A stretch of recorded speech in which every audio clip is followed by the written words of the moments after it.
Hola, hola, ¿cómo están amigas y amigos de Fuerte y Claro? Bienvenidos a su espacio aquí en la República. Como cada tarde, Manuela Camacho acompañándolos por aquí de 3 a 4. Espero que ya estén con ese cafecito bien caliente y listos post hora de almuerzo, porque hoy vamos a dedicarle el programa a hablar de lo que todos están o deberíamos estar hablando el día de hoy. ¿Qué? Pues la primera tanda de lo que va a ser esta serie de debates entre los candidatos presidenciales. Ayer tuvimos a Fernando Tuesta, con quien pudimos hablar un poco sobre el por qué se había distribuido de esta manera.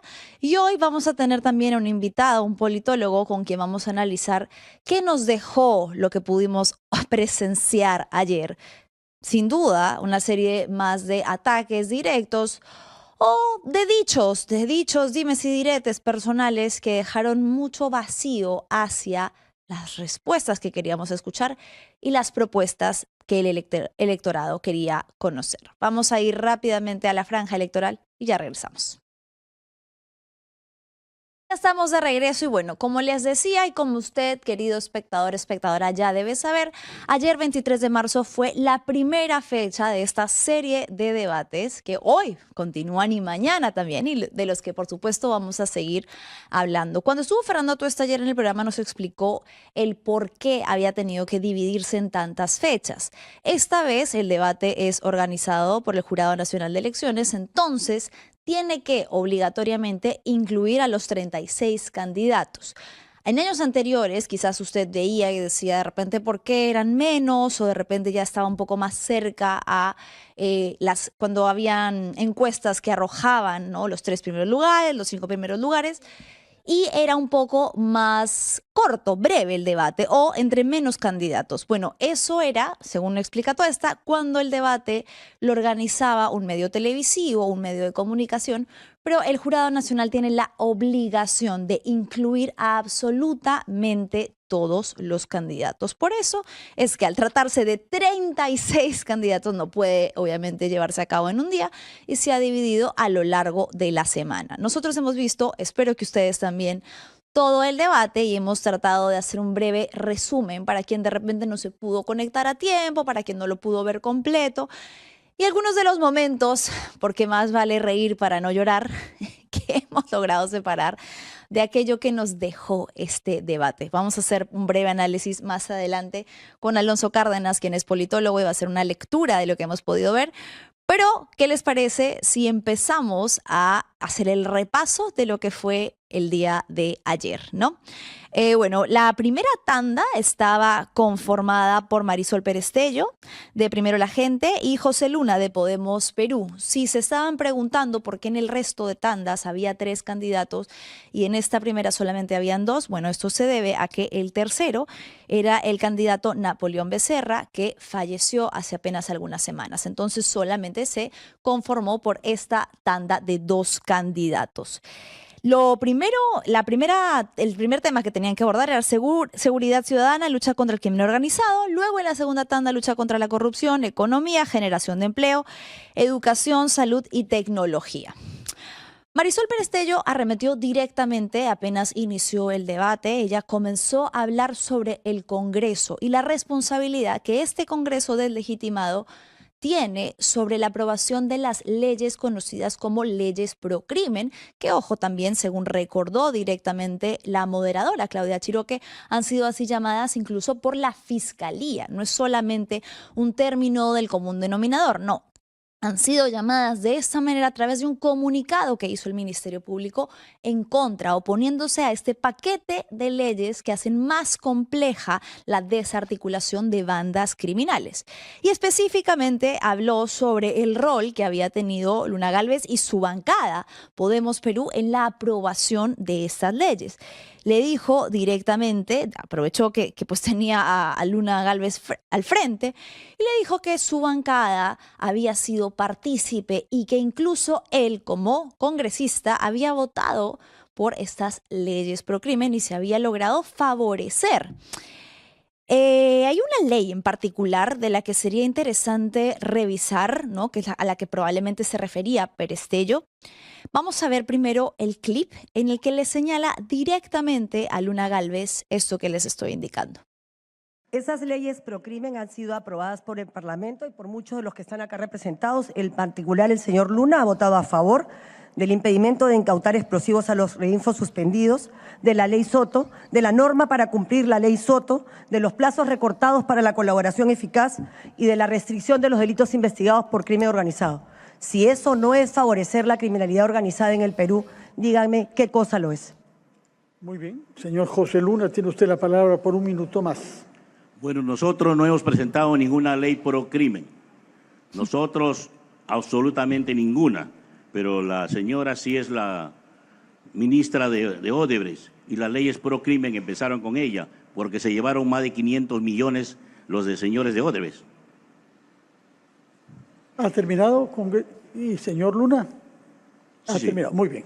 A propósito de la ley 32130, que ha recortado drásticamente el plazo de las interceptaciones telefónicas legales a 60 días. Por favor, explíquenos cómo ayuda esa ley que usted defendió a la lucha contra el crimen organizado. Usted está equivocada, yo no he defendido ninguna ley ni participo en ello. Mi preocupación es cómo ayudar a la población con 140 leyes. Yo he luchado contra la banca, yo he luchado con la usura bancaria, yo he peleado contra esos señores. Eso es mi participación en el Congreso de la República.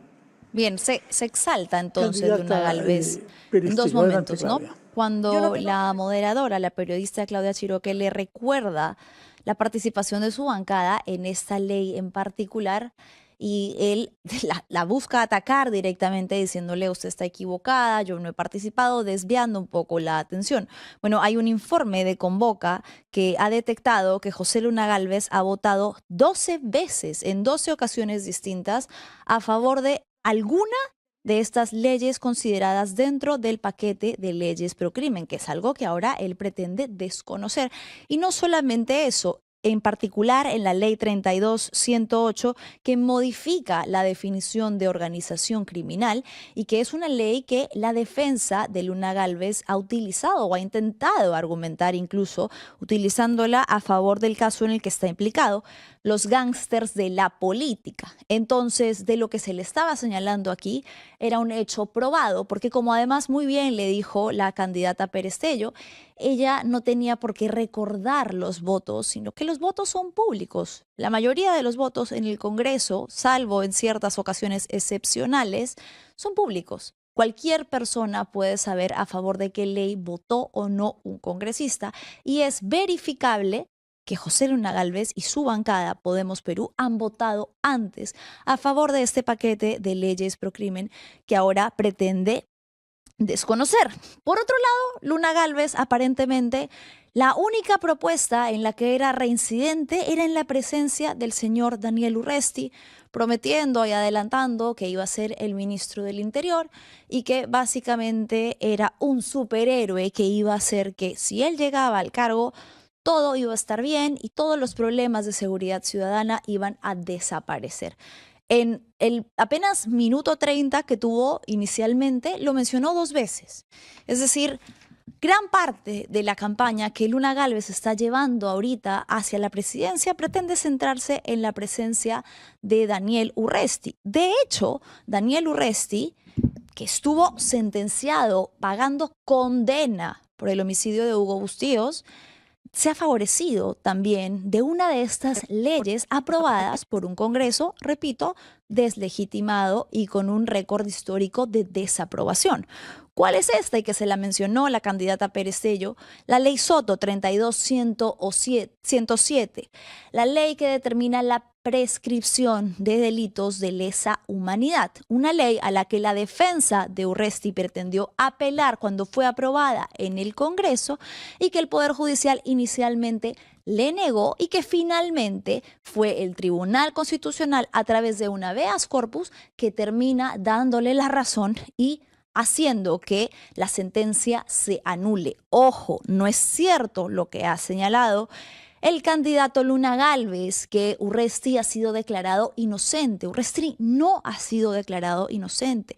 Urresti fue sentenciado por ese delito, el delito del homicidio, del asesinato a un periodista, el periodista Hugo Bustíos. Lo que sucedió es que su sentencia se anuló, argumentando esta prescripción que fue aprobada por un grupo de congresistas que ha buscado desde hace mucho tiempo favorecer la impunidad de las Fuerzas Armadas y policiales. Esa es la realidad de lo que sucedió en un breve ejercicio de fact-checking hacia algo que ha señalado el candidato Luna Gálvez, que es mentira y que lo ha señalado en el debate del día de ayer y que además pretende que nosotros, la ciudadanía, nos sintamos absolutamente tranquilos, seguros y confiados de que un expresidiario va a ocupar el cargo de ministro del Interior. A eso básicamente se limitó, fue un poco el resumen de lo que se incluyó en la primera tanda, además de algunas cuantas propuestas, pero más estuvo centrado en lo que se tenían para decir Luna Gálvez y Marisol Pérez Tello. Antes de continuar entonces con el resto del debate, ya llegó mi invitado Alonso Cárdenas, politólogo, con quien voy a hacer un breve análisis para el que no se despeguen, ya regresamos. Los discursos, nosotros lo decimos sin más, ya no hay miedo, se rompió el silencio, palabra afilada, corazón intenso, Manuela al frente, mirada directa, el ruido incomoda, la verdad conecta, fuerte y claro, que nadie calle el grito, que el pueblo habla y tiene infinito, fuerte y claro, que el miedo no regrese, la calle despierta, el cambio crece, fuerte y claro, que nadie calle el grito, que el pueblo habla y tiene infinito, fuerte y claro, que el miedo no regrese, la calle despierta, el cambio crece, voces nuevas rompiendo el eco, jóvenes viejos somos el reflejo, no hay guión, no hay pose, no hay censura, hay mirada firme y voz segura, no más susurro bajo el miedo, si la palabra es poder, hablemos fuerte hasta amanecer, fuerte y claro, claro, claro, fuego en el aire, aire, aire, que el cambio suene, suene, suene, suene, que el cambio crece,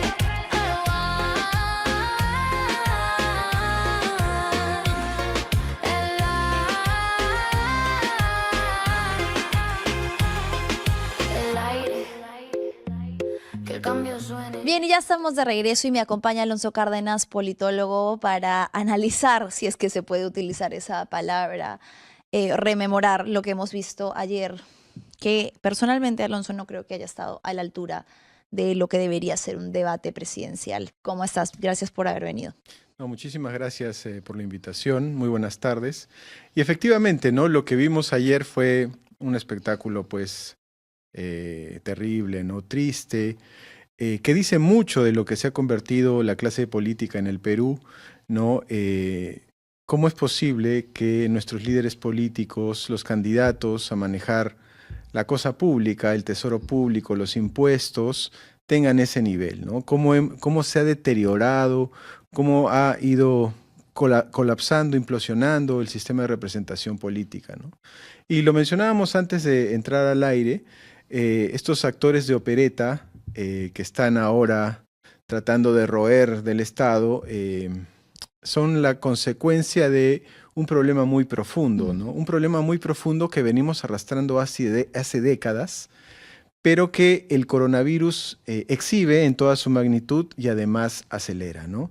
Este deterioro, creo yo, sin parangón en América Latina, del sistema de representación política, ¿no? O sea, la autoestima de los peruanos es tan baja para aceptar este tipo de liderazgos, o sea, nos queremos tan poco, para que una persona como el señor Luna Gálvez o como el señor Acuña, por mencionar algunos, sean los que van a manejar tus impuestos, mis impuestos, el sistema de salud, el sistema de educación, el sistema de transporte, el acceso a la justicia, la vivienda, etcétera.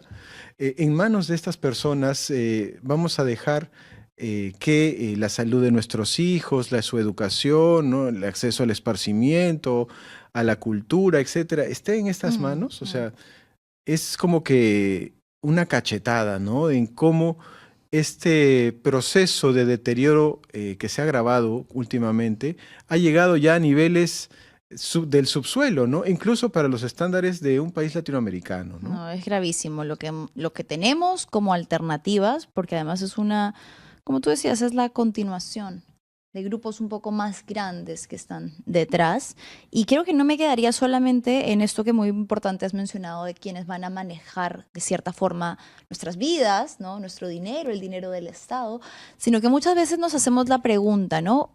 Por ejemplo, veía ayer la campaña de César Acuña que empezaba diciendo: yo no necesito del dinero del gobierno porque yo tengo mis negocios. Entonces, preguntarnos, entonces, ¿por qué hay tantos candidatos que de repente quisieran ingresar a la política? Y creo que la respuesta tiene que ver un poco con lo que justo veíamos en el primer bloque, la impunidad que les pueden dar las leyes que muchas veces negocian desde el Congreso, porque son denunciados por una serie de delitos, ¿no? Como en el caso de Luna Gálvez, y luego salen favorecidos con leyes que aprueban entre bancadas. Entonces también es grave ver dentro de este paquete de posibles aristas del por qué un candidato quisiera llegar a este puesto, esto, ¿a quién le estamos dando protección para que tenga pase libre para cometer delitos? Bueno, acá hay dos aristas, creo yo, que debemos enfatizar, ¿no? La primera es la que usted menciona, ¿no? La impunidad, que ha sido común denominador en el Perú durante décadas, ¿no? Recordemos casos terribles como el de Utopía, por ejemplo, el Baguazo, lo que sucedió en Mesa Redonda, ¿no? Sin mencionar lo que también pasó, por ejemplo, después de la caída de Pedro Castillo. O sea, el Perú se caracteriza por estos niveles tan altos de impunidad, ¿no? Y esta impunidad generalmente se negocia dentro de la clase política, ¿no? Entonces, ahí hay una raíz que debemos analizar. Pero hay otra que también se menciona poco, pero que es muy, muy relevante, ¿no? Las gollerías que da estar en el poder, ¿no?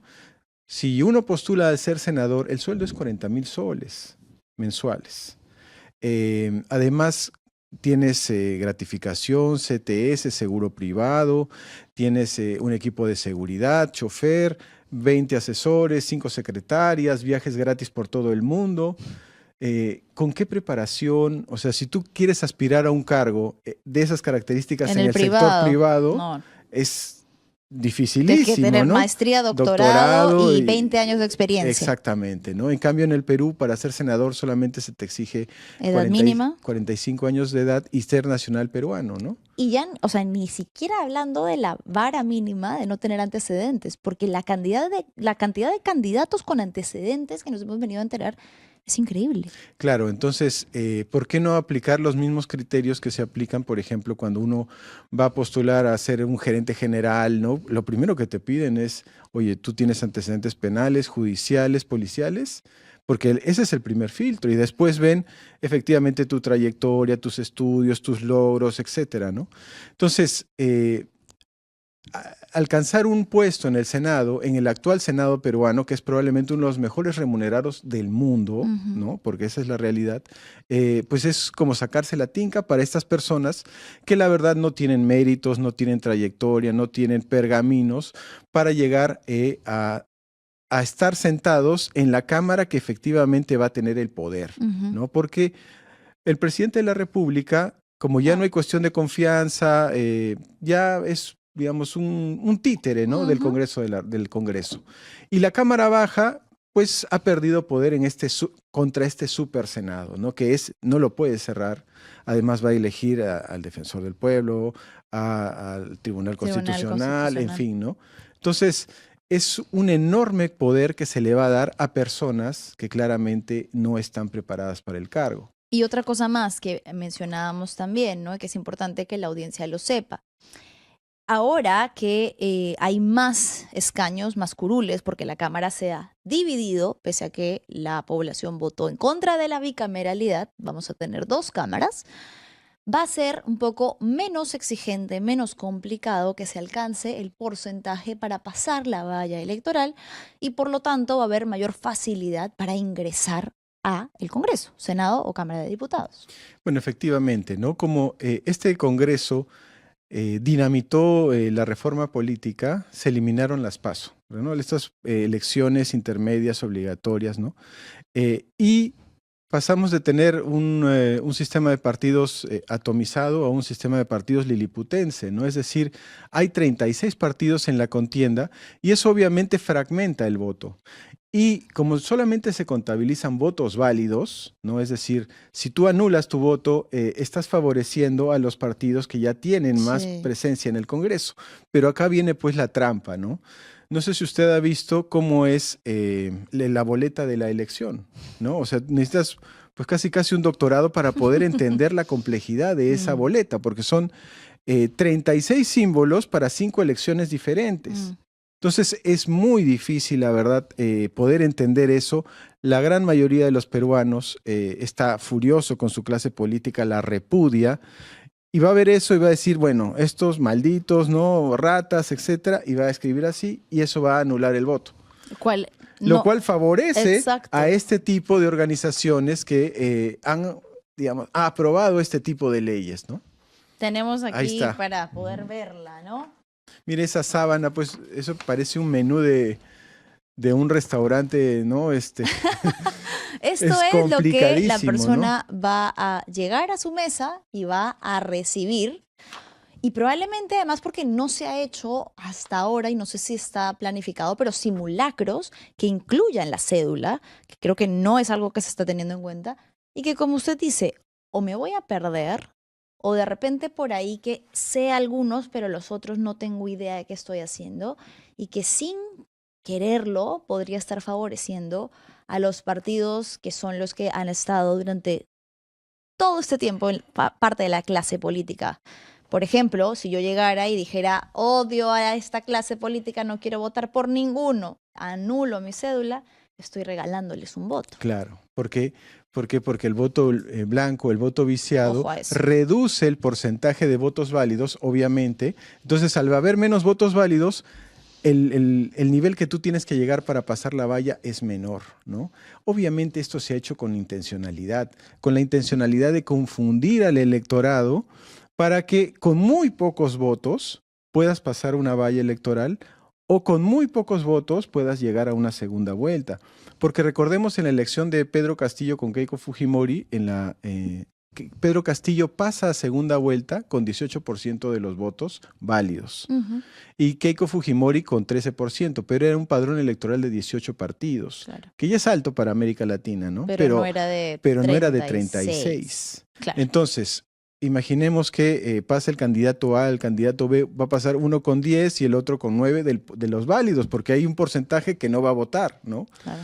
Entonces, ¿cuál es la representatividad de un candidato que llega a segunda vuelta con 9%? No. Y ojo, que esto que usted mencionaba de las PASO, que podría ser la diferencia crucial con otros países en Latinoamérica que sí tienen elecciones interinas previas y que hacen que entonces no tenga que haber esta multiplicidad de partidos. ¿Quién lo anuló? El Congreso, porque no les convenía una democracia interna que haga que hayan menos representantes. Claro, y además los partidos políticos, recordemos, son cualquier cosa menos partidos políticos, son vientres de alquiler, no cascarones vacíos, combis electoreras que, por ejemplo, se benefician de otra figura que el Congreso no quiso anular, que es el voto preferencial, ¿no? El voto preferencial permite que el caudillo, es decir, el propietario del partido, pueda recibir o colocar a la persona en una mejor posición en la lista, dependiendo del monto que uno esté dispuesto a pagar. Lo sabemos, ¿no? O sea, a quienes ocupan los primeros números de la lista del Senado, cuando usted ve y se pregunta, ¿por qué esta persona tiene el 1 y la otra tiene el 6 o 7? Probablemente es porque ha pagado un monto superior para que obtenga ese número y se le permite. Y eso se llama voto preferencial. Se quiso eliminar en la reforma política de la comisión de Fernando Tuesta, pero obviamente eso fortalecía el sistema de partidos, pero iba en contra de los caudillos que son dueños de los partidos. No le iban a permitir. Entonces, porque ahí está su business. Exactamente, ¿no? Entonces, nosotros ahora tenemos este problema ese es un problema muy grave. Yo hace poco hice una investigación, comparaba las últimas elecciones presidenciales en América Latina de Chile, Argentina, Colombia, México, Brasil, y el promedio era de entre 6 y 8 partidos, ¿no? Nosotros tenemos 36. Claramente hay una anomalía, ¿no? Que atenta contra la legitimidad del sistema democrático, ¿no? Esto es una cachetada, una falta de respeto a los electores, a los ciudadanos, ¿no? Y esto es el resultado de un negociado, una compraventa, ¿no? De actores políticos que no tienen ningún tipo de representatividad, porque, dígame usted, ¿cuál es la aprobación, cuál es el reconocimiento, cuál es el respaldo, el apoyo que tiene el Congreso de la República? No, está completamente deslegitimado. Totalmente. Y los líderes políticos en el Perú, la señora Keiko Fujimori, el señor Acuña. Rafael López Aliaga, el señor Acuña, etcétera, ¿a quién representan? El señor Acuña creo que tiene 3-4% de intención del voto electoral y el margen de error es 2.8, ¿no? Rafael López Aliaga anda en 10% hace 6 semanas y no sube ni... Y no va a subir, ya lo demostró la encuesta de ayer. Con 2.8% de margen de error. La señora Dina Boluarte, de la cual ya nos hemos olvidado, llegó a tener 3% de aprobación con un margen de error de 2.8, es decir, el cero estadístico. Esa es la clase política que ha construido, o que se ha construido en los últimos 30 años y que ahora termina pues de implosionar, ¿no? Alonso, hablando sobre el debate que vimos ayer, evidentemente, y ya lo habíamos anticipado con tu está aquí en el programa el día de ayer, a lo que iban a apelar los candidatos era un poco más a la percepción. No suele ser, además por el formato en el que se ha organizado el debate y como son tantos, no hay una dualidad de ideas, yo expongo, luego tú respondes, sino que es algo muy disperso. Iba a primar lo que vimos que terminó primando. Quién era el más graciosito, quién podía lanzar la puya más explosiva, ¿no?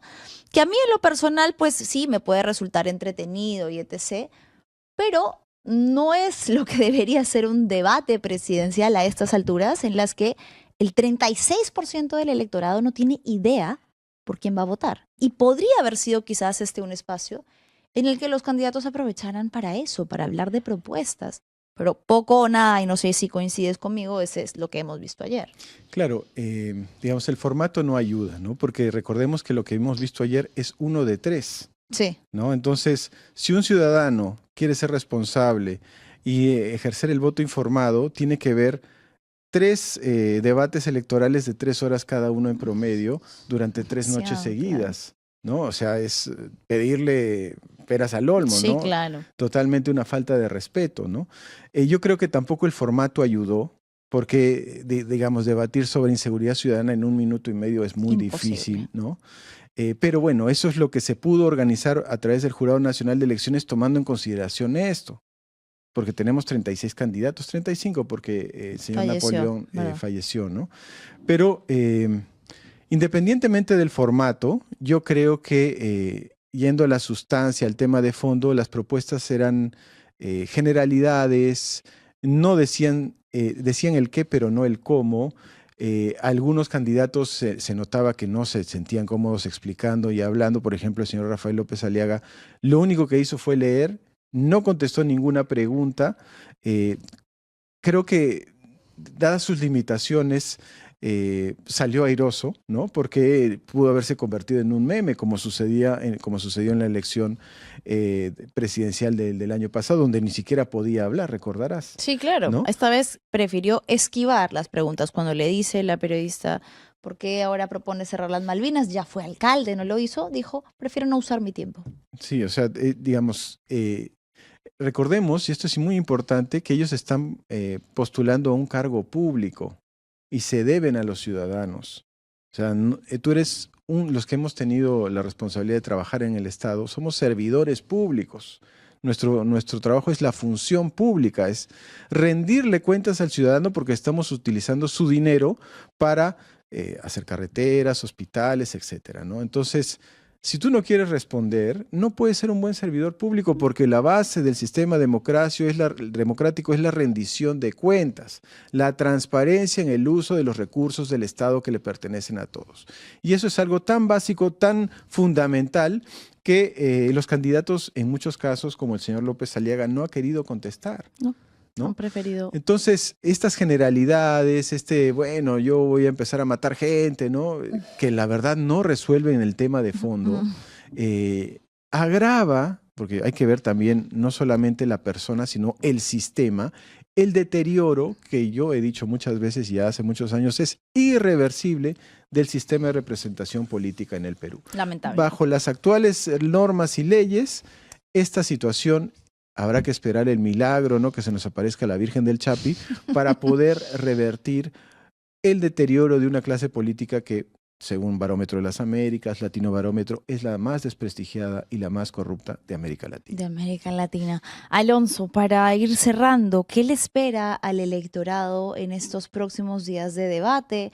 Porque de repente algunos se van a enganchar, yo creo, después de que han visto que ayer ha habido chistecitos, digámoslo así, ¿no? Hemos tenido algunos momentos, Carlos Álvarez imitando a César Acuña, Poppy, que es un infaltable, el señor Olivera en los debates, que contra quien le toque él va a encontrar la manera, ¿no? Pero claro, se queda un poco en la risa. Lo triste es que luego no estamos hablando de quién nos va a representar como líder de la PAFA, sino de nuestro presidente, la máxima entidad en el cargo más importante, ¿no? ¿Qué nos espera como ciudadanos y a qué podríamos estar de repente atentos para aprovechar al máximo posible este formato? Bueno, la verdad el formato es muy poco amigable. Son 3 noches de 3 horas, o sea, ni que fuera pues el Señor de los Anillos, ¿no? Yo creo que yo haría el llamado a los ciudadanos a que se informen a través de programas como el tuyo, de todos estos resúmenes que se hacen a través de las redes sociales, para más o menos entender cuáles son las propuestas, si es que hay, porque básicamente son pullas personales, pocas, sí. Y sobre todo identificar cuáles son los partidos, cuáles son los personajes que nos han llevado a esta situación, a una situación de violencia incontrolable, de caos, de desgobierno, ¿no? Porque yo hablaba con algunos amigos extranjeros y me decían, oye, Alonso, ya en el Perú caen los presidentes como moscas, ¿no? Y yo les decía, sí, pero no pasa nada. Claro, no cambia nada. Como los presidentes no tienen poder, puede entrar Juan, puede entrar Pedro, Luis, y las cosas se mantienen absolutamente igual, Claro. porque el Estado ha implosionado, ¿no? Y para revertir esta situación se va a necesitar mucha seriedad, porque es un tema muy delicado, y el voto que es probablemente la única arma que nos queda a los ciudadanos, debe ser bien pensado, debe ser bien reflexionado y sobre todo identificar a esos actores que nos han llevado a esta situación. Por favor, recordarlo claramente. ¿Quiénes son quienes se toman a la broma esto? Quienes quieren utilizarlo como un trampolín o, como decíamos al inicio del programa, una vía para la impunidad, ¿no? No es cualquier cosa. Tratar de informarnos al máximo posible y en cuanto a esto, ¿cómo prepararse para votar correctamente al presenciar esto? ¿Qué pueden hacer? Bueno, hay varios tutoriales. Creo que hay que ver bastantes tutoriales. Del Jurado Nacional de Elecciones y de la OMPE sobre cómo votar, ¿no?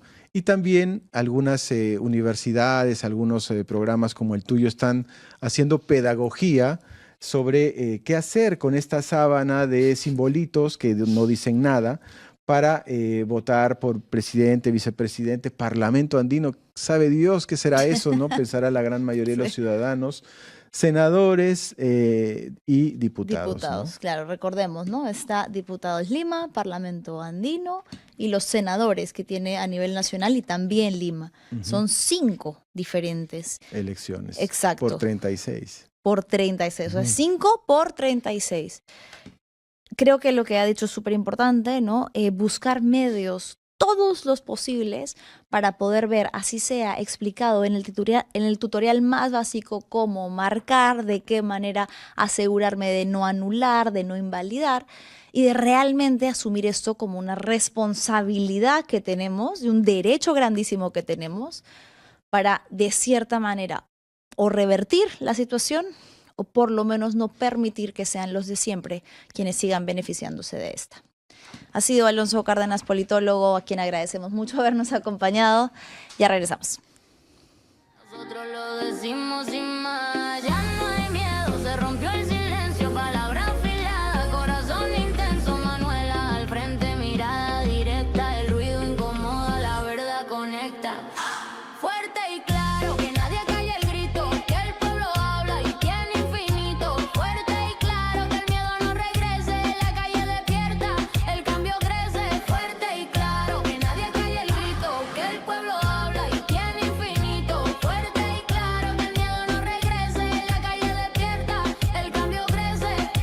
Voces nuevas rompiendo el eco, jóvenes viejos somos el reflejo. No hay guión, no hay pose, no hay censura, hay mirada firme y voz segura. No más susurro bajo el miedo, si la palabra es poder, hablemos fuerte. Bien, y ya estamos de regreso y estamos haciendo el recuento o el resumen de lo que nos dejó el debate presidencial del día de ayer. Si usted recién se está conectando, hablábamos de la primera tanda de Marisol Perestello versus José Luna Gálvez y de lo que fue el centro de esa discusión.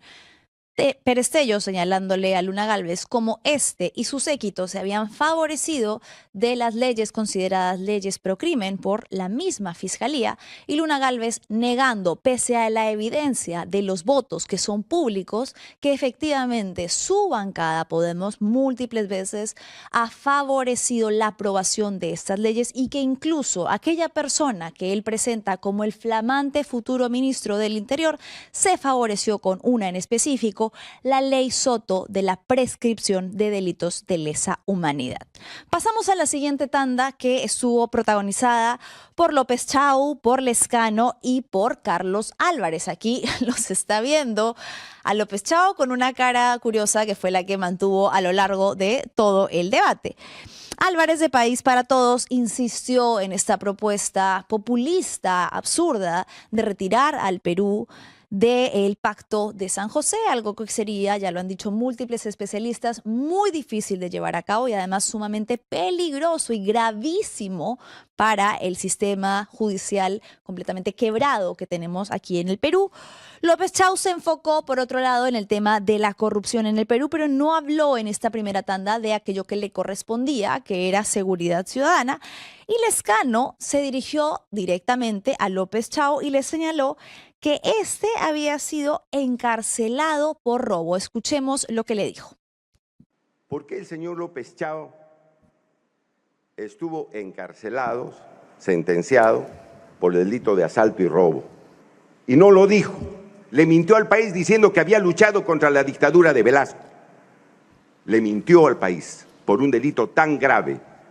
¿Se le puede creer lo que ha dicho hoy día un señor que le ha estado permanentemente mintiendo al país? O el señor Carlos Álvarez, que colaboró con Montesinos, que le hacía los sketches, porque ya lo han dicho, su secretaria de Montesinos, que le llevaba los videos para que vea, para ridiculizar a los opositores de Fujimori, a cambio de dinero, eso han dicho. ¿Se le puede creer al señor Carlos Álvarez lo que está diciendo? El señor Lezcano miente, sabe que miente, porque si fuera cierto lo que dice, yo no estaría aquí en este podio. Él más bien tiene que explicar su hoja de vida. Mientras yo protegía a los estudiantes en la uni, él cobraba su cheque de asesor del Congreso. Sí me llama la atención del señor Lezcano este ataque, porque en el 25 el congresista Ceballos fue 3 veces a mi oficina a pedir que nos aliemos con un partido y estarlos juntos en una plancha presidencial. No sé qué pasó, ¿por qué tanto ataque ahora? Y otra cosa más, no hablemos tanto de temas que en el pasado pues, suelen ser esqueletos que están allí, que saltan a la vista. A mí, el señor Abimael Guzmán nunca me dijo de puño y letra, gracias por sus servicios. Solamente decirle al señor López Chau que aquí está la constancia de que fue amnistiado por asalto y robo. Y yo siempre apoyé a mis paisanos cuando fueron atacados por el gobierno de la señora Boluarte, mientras él llevaba en su lista a una sobrina de la señora Boluarte al Congreso de la República, de tal manera que usted más bien es un mentiroso. Que no quiero dejar pasar, que vuelve a mentir el señor Lescano. Yo le he preguntado, él ha sido congresista de 18 años, ¿qué ha hecho por los puneños y los estudiantes en ese periodo? Bien. Nosotros hemos... Entonces, Que me interrumpa, por favor. se pusieron sobre la mesa algunos temas relacionados a los antecedentes. Efectivamente, López Chau estuvo encarcelado y el delito, el que él se asumió en ese momento, fue robo. Lo que López Chau ha dicho y lo que reiteradamente le decía, ¿no? Le respondía al señor Lescano es que él argumenta que en realidad este proceso lo afrontó por ser un opositor a la dictadura de Velasco y que se trataba de una prisión política, que había sido confundido o señalado como un delincuente común.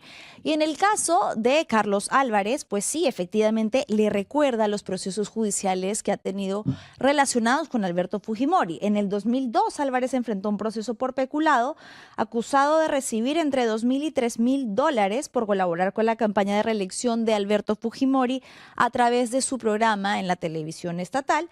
El Poder Judicial inicialmente lo condena a 4 años de prisión por haber recibido dinero proveniente de Montesinos, según la tesis fiscal y los juzgados anticorrupción. Sin embargo, Álvarez apela a esta sentencia y en el 2007 la Sala Penal Transitoria de la Corte Suprema lo absuelve y lo declara inocente. A esto es a lo que se refería Lescano cuando le hablaba a Álvarez de haber sido un aliado de Montesinos. Álvarez le responde y le dice, ¿por qué me echas esto en cara? Qué curioso que ahora sí te importe cuando hace algunos meses me dijiste para ser aliados. Y básicamente eso fue lo que ocurrió en la siguiente tanda. En cuanto a propuestas, muy poco. Álvarez insistió en este lema de mano dura, la creación de más penales, que también se ha demostrado que no necesariamente logra ser un reductor de la criminalidad directo. Y López Chau hablaba pues de la reforma policial, que sí, efectivamente es algo necesario y que lo tienen que abordar los candidatos presidenciales, mientras que Lescano, ¿qué hizo? Pues muy poco de propuestas y volvió a mencionar a López Chau. Nos vamos entonces con la siguiente tanda. La encabezaron Fernando Popi Olivera, César Acuña y Wolfgang Grosso, que los estamos viendo ahorita en breves instantes en la pantalla. El primer knockout absoluto y que fue un momento sin duda que va a quedar marcado en la historia fue el que se dio en esta contienda cuando Fernando Popi Olivera acusó a César Acuña de encabezar, de ser el líder de una organización criminal llamada APP. Vamos a escuchar. Señor Acuña,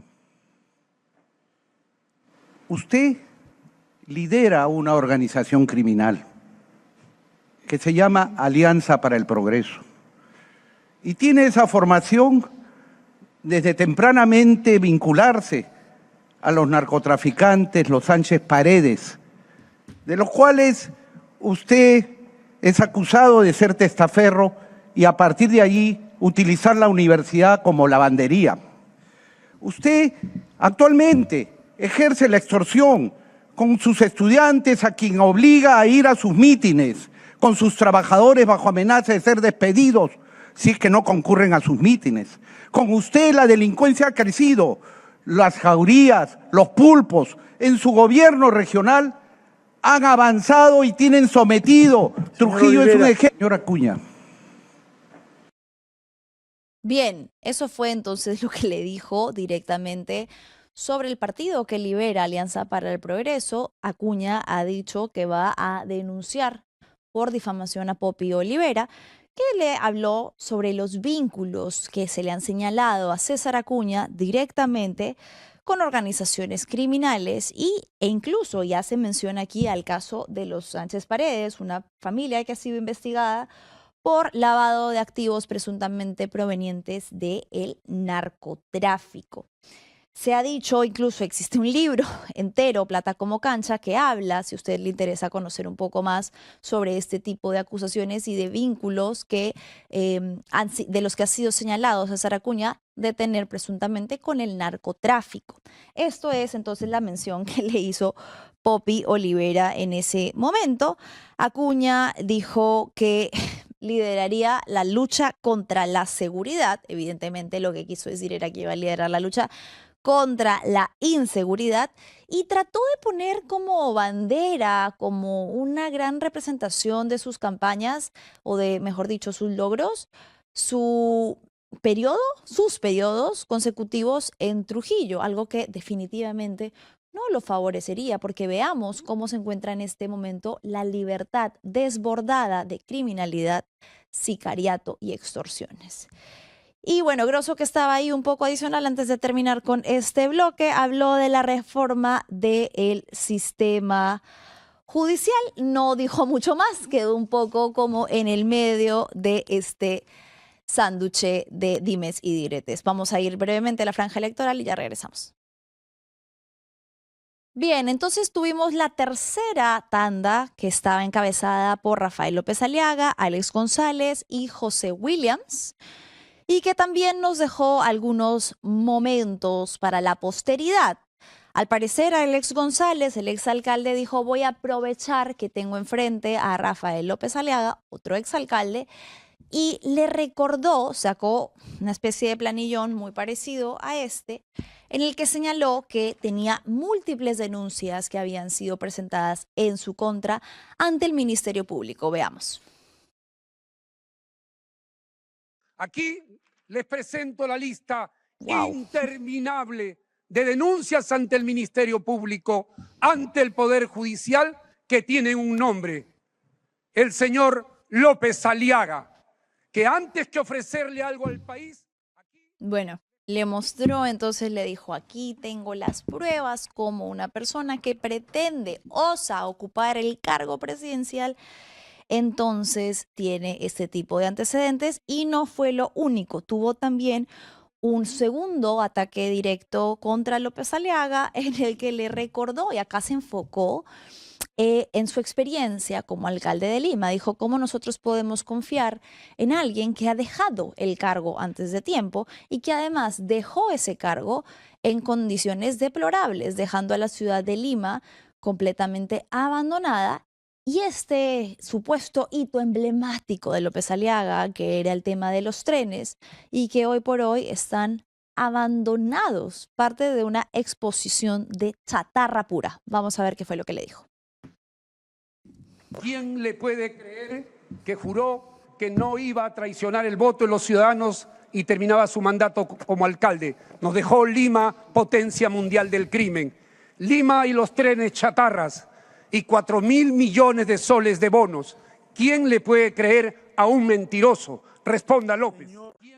Bien, López Aliaga, por su parte, como mencionábamos con Alonso Cárdenas, el politólogo con quien analizábamos hace unos instantes lo que fue el debate, López Aliaga optó, probablemente porque le aconsejaron, porque no suele ser una actitud muy común en él, guardar silencio, no responder ante las cosas que se le estaban señalando en ese momento, y más bien se enfocó en reiterar algunas de sus supuestas propuestas, ¿no? Volvió a hablar de este antiguo hito de reducir los ministerios a solo 6, algo que además no tiene mucha concordancia. Recordemos que él ha hablado que todos los ministerios que tengan que ver con temas relacionados a derechos humanos o a personas, los va a unificar en un ministerio de la dignidad humana, sin explicar mucho qué quiere decir eso y sin tener en cuenta lo grave que va a resultar para la cantidad de programas que albergan y llevan a cabo estos ministerios para personas vulnerables. Y luego volvió a insistir en su gran propuesta de las cárceles en la selva, que ya sabemos que es su favorita, con sus aliadas principales. ¿Quiénes? La Xuxupe, las famosas serpientes a las que ha mencionado en por lo menos 3 ocasiones en público, ¿no? Y ha dicho que ellas van a ser quienes resguarden estos penales de máxima seguridad y que eso, según su lógica, va a desincentivar la criminalidad. Y habló finalmente también de la expulsión de ciudadanos venezolanos, una propuesta que también él ha reiterado, además sin sustento alguno, apelando al populismo y a la xenofobia que suelen tener este tipo de discursos, ¿no? Alex González, bueno, ya hablamos un poco de lo que hizo, de lo que mencionó en el debate en los minutos que tuvo, no habló mucho de propuestas, se dedicó entonces a referirse a López Aliaga y finalmente Williams, que nos hubiera gustado verlo quizás no leer tanto, sino hablar directamente a la población, hablando de reformar el INPE y fortalecer las labores de inteligencia. Después de eso vino el bloque de preguntas ciudadanas. A cada candidato le tocó responder una pregunta que se había recogido desde el público. López Aliaga habló sobre Beca 18 y dijo que supuestamente se iba a comprometer a crear una serie de fondos para garantizar la continuidad del programa. Lescano habló de la digitalización del Estado y la supuesta compra de un satélite de comunicaciones para Internet. Y luego llegó el turno de César Acuña, en el que nos dejó también otro momento memorable, respondiendo para variar con una obviedad, con una redundancia absoluta, dejándonos la frase: para que no haya anemia, tiene que haber alimentación. Vamos a escucharlo. Era alimentación. Por eso que nosotros vamos a incentivar, vamos a invertir en la agricultura. Pero para que haya agricultura, tiene que haber agua. Bueno, para que no haya anemia, tiene que haber alimentación. Quiso relacionarlo entonces con la fuerza que debería haber impulsando la agricultura, que de hecho es un sector bastante abandonado a lo largo de estos años y que ha tenido bastantes problemas. Ha presentado también protestas que ojalá fuese tomado en cuenta de una manera un poco más seria. Wolfgang Grosso habló de la minería ilegal y aseguró que él no iba a apoyar de llegar a la presidencia la extensión del Reinfo y de hecho que iba a anular este periodo adicional que se les dio. Luego llegó el bloque de la lucha contra la corrupción. López Chau habló sobre el Congreso y dijo que era imposible trabajar con unas ratas. Y si bien es cierto que probablemente haya apelado a esta desacreditación del Congreso, que tiene un elevado índice de desaprobación ciudadana, es complejo que se señale que no se va a trabajar desde el legislativo con el Congreso cuando es parte de lo que implica y significa hacer política. Después vino Fernando Popi Olivera, que planteó un lema: corruptos a la tumba, y anunció que iban a haber plazos para el Congreso y que supuestamente de no cumplirlos los disolverá el Congreso. Y finalmente Williams, que habló de acabar con las coimas y las repartijas. Y es en este momento que nuevamente ataca a Popi Olivera, vuelve a la contienda y se dirige directamente a Wolfgang Grosso, a quien lo señaló por haber mentido sobre conocer a Samir Villaverde y lo acusó como un candidato del narcotráfico. Vamos a escuchar qué le dijo. Hay que tener cara, Grosso, para hablar de polígrafo, donde te entrenaron muy bien para evadirlo. Y cuando además es usted un experto en mentir, mintió sobre Villaverde, un asaltante armado con el que usted se ha reunido, dijo nunca, 7 veces se ha reunido. Y además para buscar contactos que le nombren en el gobierno de Pedro Castillo, reuniéndose con Bruno Pacheco, el de los $20.000 en el water, reuniéndose con el Silva, el prófugo de la justicia del día de hoy.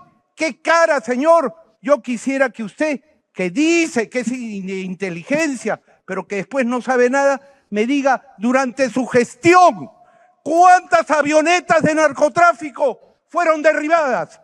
¿O es que usted es el candidato del narcotráfico? Hay que tener...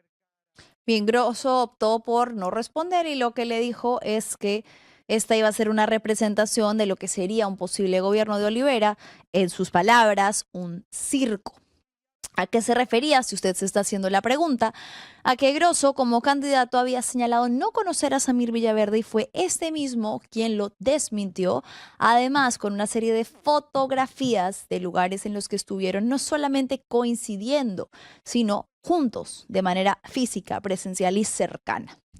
Bien, luego de eso ya se iba llegando al final del debate. Luna anunció que iba a hacer cambios en la Constitución, José Luna Gálvez, y una reforma de la Contraloría. Carlos Álvarez, bueno, tuvo aquí otro de los momentos icónicos que hemos guardado, que también fue ya hacia la culminación del debate, en el que dejó salir aquello que él es en realidad, un imitador, un artista, y parodió a César Acuña con aquella declaración que dio hace algunas semanas en las que señalaba que él no quería ser presidente. Escuchemos lo que le dijo. No sé, el señor Acuña, no sé qué hace en este debate presidencial, porque hace unas semanas lo escuché en un meeting donde decía, yo no quiero ser presidente. Entonces, bueno, no sé qué acá, pero en todo caso, voten por País para Todos. Ay, bueno, ni los moderadores, ni los presentes, ni siquiera el aludido aparentemente podía evitar, podía contener la risa que nos dejó ese momento. Álvarez de propuestas pocón, así que quizás, ¿no? Aquí sí sacó a relucir lo que mejor sabe hacer, la imitación artística. Los mensajes finales de cada uno para cerrar el debate, ¿cuáles fueron? López Chau dijo, esta no es una elección cualquiera, es la elección del pueblo contra las mafias y el objetivo será recuperar el Estado. Rafael López Aliaga habló de su generación, supuesta generación de empleo formal, habló de su gestión como alcalde, curioso que la use, dado que la abandonó y dado que, tal y como le recordó otro candidato, el señor Alex González, pues ha dejado más bien una municipalidad sumamente endeudada y con una serie de chatarra inservible que ofreció a la ciudadanía como un gran logro. Y bueno, finalmente habló de los 80.000 millones del Estado que se pierden en la corrupción. Carlos Álvarez habló de su poca experiencia académica, dijo que si bien no tenía títulos, tenía el cariño de la gente. Alex González habló de la vieja clase política, pese a que él pertenece a esta. Recordemos que Alex González ha sido exalcalde distrital de San Juan del Lurigancho, uno además no tan aprobado por la población de ese distrito. Poppy Olivera habló directamente de quienes fueron sus contrincantes en el debate, de un falso general, del candidato de Montesinos y del narcotráfico, precisamente lo que él les dijo a los candidatos. Luna nuevamente habló sobre Daniel Urresti, que parece ser su propuesta más fuerte. Reincidimos en esto, ¿cómo va a ser tu principal argumento o tu principal campaña el querer colocar a un expresidiario sentenciado por homicidio como ministro del Interior? Y eso fue básicamente todo lo que dejaron los candidatos el día de ayer. Hoy tenemos una nueva tanda. En breves instantes les voy a recordar quiénes van a participar, todos los candidatos, excepto Vladimir Cerrón, porque recordemos que el debate exige presencialidad y dado que Cerrón es un prófugo de la justicia, pues de presentarse sería evidentemente capturado. No va a presentarse, va a ser el único que no. Tenemos igual la lista de aquellos que sí van a participar en la tanda de hoy para recordárselo a usted, querido ciudadano, ciudadana. Hoy tenemos Charly Carrasco, del Partido Demócrata Unido Perú, Álvaro Paz de la Barra, a Ricardo Belmont, a Francisco Díez Canseco, a Fiorella Molinelli, a Armando Macé, a George Forsyth, a Carlos Espa, a Carlos Jaico, a Vladimir Cerrón, a Roberto Sánchez y a Walter Chirinos. Bien, tenemos comentarios para cerrar. Antes de despedirnos, vamos a leer algunos. Filipo dice, resulta hoy por hoy que los gobernantes antiguos, cuya permanencia fue nefasta por no haber podido instalar las bases para tener un país libre, son o fueron mucho mejores que estos. Ruth Rivas dice, ojo, hay que tener en cuenta el tiempo tan reducido que los candidatos no podían desarrollar los temas. Sí, lo dijo también el politólogo Alonso Cárdenas. El formato no ha ayudado y no favorece el verdadero debate de ideas. El pacto mafioso, dice Ruth, con Keiko Fujimori ha hecho todo para confundir.